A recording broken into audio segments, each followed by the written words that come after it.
to those protesters. Dr. Ben Carson spent 36 years living and working in Baltimore, and he joins us right now live from Florida. Good morning to you, Doctor. It's got to break your heart to see your hometown in flames like it was 2 nights ago. Well, it's pretty awful to see that, but I'm also encouraged by the fact that there were a lot of people out yesterday who were trying to prevent violence, who were cleaning up, who were forming a line between potential protesters and the police to make sure that things did not get out of hand. Those are the kind of people that I'm very familiar with in Baltimore, have worked with for many years, you know, trying to create self-esteem in students and help them to realize what they can do, not so much what they can't do. Surely. The mayor has taken a lot of heat in the last 48 hours over her decision just to wait. It sounds like, according to our own Leland Vittert, she told the top cops to stand down. You've known her for years. You've known her family. What's she doing? Does she know what she's doing? I think she knows what she's doing. She won election with like 86 or 87% of the vote. But sometimes it's hard to distinguish things, particularly when you're in a new situation. But, you know, rather than piling on her, I guess what we should be asking is, what should big city mayors be doing when an incident like this occurs?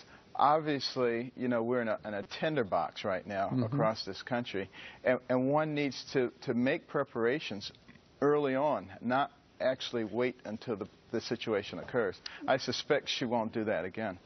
I think you're probably right. When you say tinderbox, you mean what? I mean, there's an atmosphere that's been cultivated by, I believe, a group of professional thugs. And any time that they see a situation that they can exploit and create tension between the police and the community, they're going to do that.